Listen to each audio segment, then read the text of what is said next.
Good morning, guys. We are reading chapter 9 of Matilda. We just came off of the chapter where we meet the Trunchbull and how nasty she is. Hold on, let me fix this. And you all said she is not someone you would want to have a principal at Brookside. I totally agree with you. Chapter 9 is called The Parents. When Miss Honey emerged from the headmistress's study, most of the children were outside in the playground. Her first move was to go around to the various teachers who taught the senior class and borrow them a number of textbooks, books on algebra, geometry, French, English literature, and the like. Then she sought out Matilda and called her into the classroom. "There is no point," she said, "in you sitting in class doing nothing while I am teaching the rest of the form the 2 times tables and how to spell cat and rat and mouse. So during each lesson, I shall give you one of these textbooks to study. At the end of the lesson, you can come up to me with your questions if you have any, and I shall try to help you. How does that sound?" "Thank you, Miss Honey," Matilda said. "That sounds fine."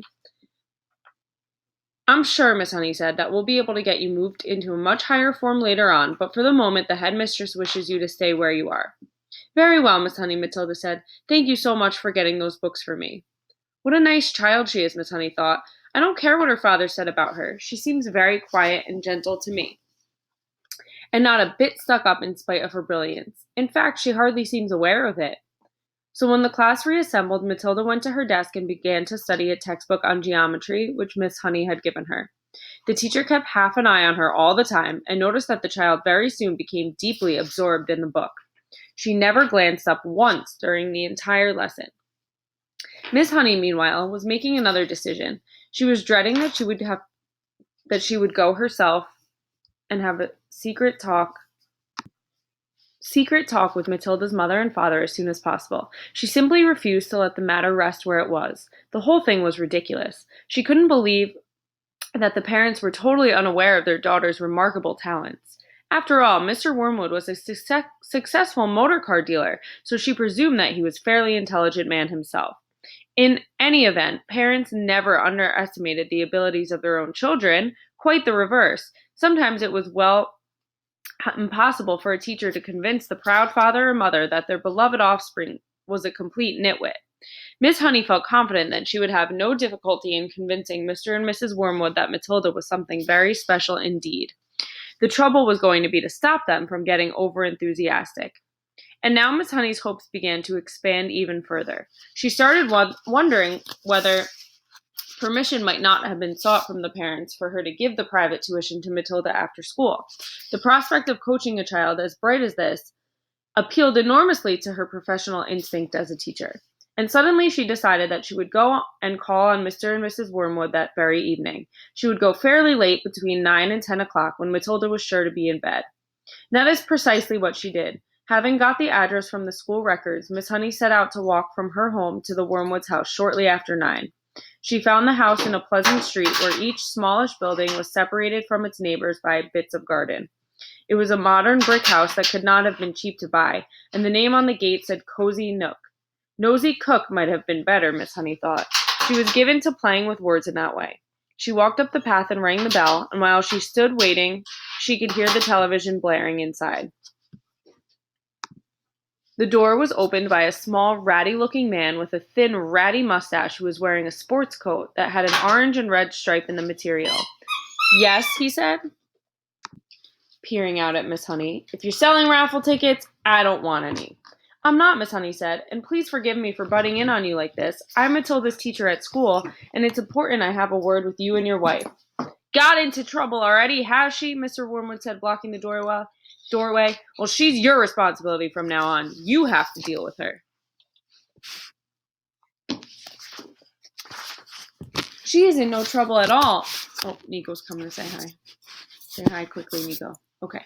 "She is in no trouble at all," Miss Honey said. "I have come with good news about her." "Quite startling news, Mr. Wormwood. Do you think I might come in for a few minutes and talk to you about Matilda?" "We are right in the middle of watching one of our favorite programs," Mr. Wormwood said. "This is most inconvenient. Why don't you come back some other time?" Miss Honey began to lose patience. "Mr. Wormwood," she said, "if you think some rotten TV program is more important than your daughter's future, then you ought to not be a parent. Why don't you switch the thing off and listen to me?" That shook Mr. Wormwood. He was not used to being spoken to in this way. He peered carefully at the slim, frail woman who stood so resolutely out on the porch. "Oh, very well then," he snapped. "Come on in and let's get this over with." Miss Honey stepped briskly inside. "Mrs. Wormwood isn't going to thank you for this," the man said as he led her into the sitting room, where a large platinum blonde woman was gazing rapturously at the TV screen. "Who is it?" the woman said, not looking around. "Some school teacher," Mr. Wormwood said. "She says she's got to talk to us about Matilda." He crossed to the TV set and turned down the sound, but left the picture on the screen. "Don't do that, Harry," Mrs. Wormwood cried out. "Willard is just about to propose to Angelica." "You can still watch it while we're talking," Mr. Wormwood said. "This is Matilda's teacher. She says she's got some sort of news to give us." "My name is Jennifer Honey," Miss Honey said. "How do you do, Mrs. Wormwood?" Mrs. Wormwood glared at her and said, "What's the trouble, then?" Nobody invited Miss Honey to sit down, so she chose a chair and sat down anyway. "This," she said, "was your daughter's first day at school."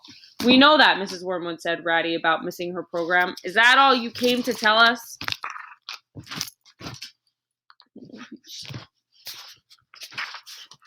Miss Honey stared hard into the other woman's wet gray eyes, and she allowed the silence to hang in the air until Mrs. Wormwood became uncomfortable. "Do you wish me to explain why I came?" she said. "Get on with it, then," Mrs. Wormwood said. "I'm sure you know," Miss Honey said, "that children in the bottom class at school are not expected to be able to read or spell or juggle with numbers when they first arrive. 5-year-olds cannot do that. But Matilda can do it all. And if I'm to believe her—" "I wouldn't," Mrs. Wormwood said. She was still ratty at losing the sound on the TV. "Was she lying then," Miss Honey said, "when she told me that nobody taught her to multiply or to read? Did either of you teach her?" "Teach her what?" Mrs. Wormwood said. To read books," Miss Honey said. "Perhaps you did teach her. Perhaps she was lying. Perhaps you have shelves full of books all over the house. I wouldn't know. Perhaps you are both great readers." "Of course we read," Mr. Wormwood said. "Don't be so daft. I read the autocar and the motor from cover to cover every week." "This child has already read an astonishing number of books," Miss Honey said. "I was simply trying to figure out if she came from a family that loved good literature." "We don't hold with book reading," Mr. Wormwood said. "You can't make a living from sitting on your fanny and reading storybooks. We don't keep them in the house." "I see," Miss Honey said. "Well, all I came to tell you was that Matilda has a brilliant mind. But I expect you knew that already." "Of course I knew she could read," the mother said. "She spends her life up in her room buried in some silly book." "But does it not intrigue you," Miss Honey said, "that a little 5-year-old child is reading long adult novels by Dickens and Hemingway? Doesn't that make you jump up and down with excitement?" "Not particularly," the mother said. "I'm not in favor of blue stocking girls. A girl should think about making herself look attractive so she can get a good husband later on. Looks is more important than books, Miss Hunky." "The name is Honey," Miss Honey said. "Now you look at me," Mrs. Wormwood said. "Then look at you. You chose books. I chose looks." Miss Honey looked at the plain, plump person with the smug, sweat pudding face who was sitting across the room. "What did you say?" she asked. "I said you chose books and I chose looks," Mrs. Wormwood said. "And who's finished up the better off? Me, of course. I'm sitting pretty in a nice house with a successful businessman, and you're left slaving away teaching a lot of nasty children the ABCs. "Quite right, Sugarplum," Mr. Wormwood said, casting a look of such simpering sloppiness at his wife it would have made a cat sick. Miss Honey decided that if she was going to get anywhere with these people, she must not lose her temper. "I haven't told you all of it yet," she said. "Matilda, so far as I can gather at this early age, is also kind of a mathematical genius. She can multiply complicated figures in her head like lightning." "What's the point of that when you can buy a calculator?" Mr. Wormwood said. "A girl doesn't get a man by being brainy," Mrs. Wormwood said. "Look at that film star, for instance," she added, pointing at the silent TV screen, where a bosomy female was being embraced by a craggy actor in the moonlight. You don't think she got him, do you, you don't think she got him to do that by multiplying figures at him, do you? Not likely. Now he's going to marry her. You see if he doesn't, and she's going to live in a mansion with a butler and lots of maids." Miss Honey could hardly believe what she was hearing. She had heard that parents like this existed all over the place, and that their children turned out to be delinquents and dropouts, but it was still a shock to meet a pair of them in the flesh. "Matilda's trouble," she said, trying once again, "is that she is so far ahead of everyone else that it might be worth thinking about some extra kind of private tuition. I seriously believe that she could be brought up to university standard in 2 or 3 years with the proper coaching." University? Mr. Wormwood shouted, bouncing up in his chair. Who wants to go to the university, for heaven's sake? All they learn there is bad habits. That is not true, Miss Honey said. If you had a heart attack this minute and had to call a doctor, that doctor would be a university graduate. If you got sued for selling someone a rotten second-hand car, you'd have to get a lawyer, and he'd be a university graduate too. Do not despise clever people, Mr. Wormwood, but I can see we're not going to agree. I'm sorry I burst in on you like this. Miss Honey rose from her chair and walked out of the room. Mr. Wormwood followed her to the front door and said, Good of you to come, Miss Hawkes, or is it Miss Harris? It's neither, Miss Honey said. But let it go. And away she went. Go respond.